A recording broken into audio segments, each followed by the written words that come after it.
I suppose you could say that my story began, as so many other good stories have begun, with the arrival of a stranger. Except I was a stranger, and the way I looked at it, I was just coming home. It was the summer of 1932. I was single, 40, and finally leaving London more frightened and excited than I'd ever been in my entire life. At heart, I was a Yorkshire girl, and though I'd travelled as far as South Africa and taught in London, I was happy to be back. The locals, of course, had their own ideas. Most couldn't imagine why on earth I'd wanted to leave Yorkshire in the first place, or else they were suspicious. Why, if I had been so successful, was I coming back, and what was I running away from? All I knew was that I loved teaching, and now I had been given my own school. I was Sarah Burton, the new headmistress of Kiplington High School for Girls. So what if the buildings were decrepit, the girls were labourers' daughters and the governors were stuffy? This was my material. This dead end of nowhere was my new beginning, and I was ready to build a great school, determined to make the South Riding famous. Oh, and I was sure of one thing. There would be no chance of any romance here. I was born to be a spinster, and by God I was going to spin.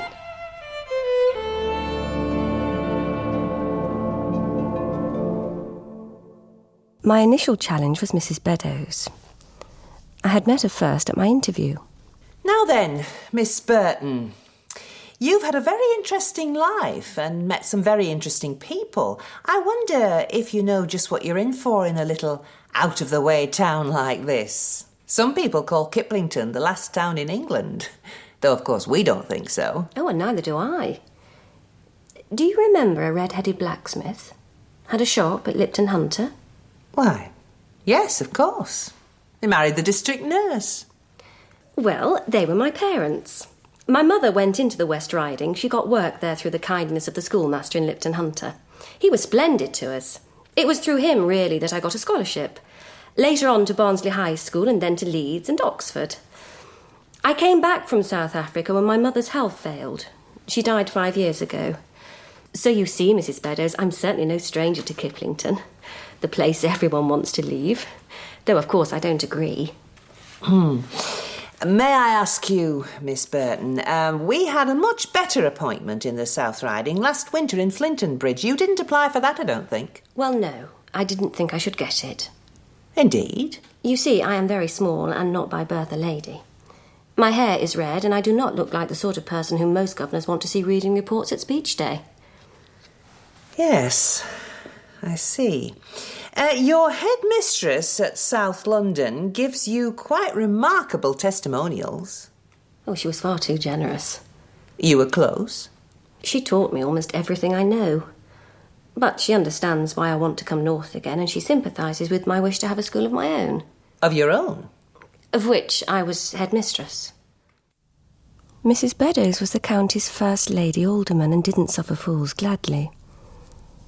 A plump, sturdy woman with a ruddy face battered by wear and weather and 60 years of hard experience. She was frank and intelligent and beamed so brightly from her spaniel-coloured eyes that she often looked as young as the girl I knew in her secret dreams she felt herself to be. I liked her instantly, though I knew I'd have to earn her trust and eventually her friendship. Robert Calm was another matter altogether.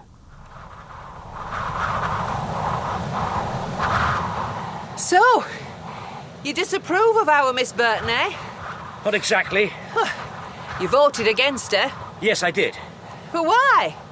Surely not because of her father. The poor chap died years ago. That poor chap was a useless drunk who lamed one of my horses. I didn't see any signs of Our Lady lifting her elbow.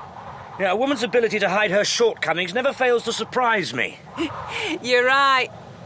And she'll probably surprise us all, with her red hair and snip-snap manner. She's certainly not afraid of all you pompous governors, that's for sure.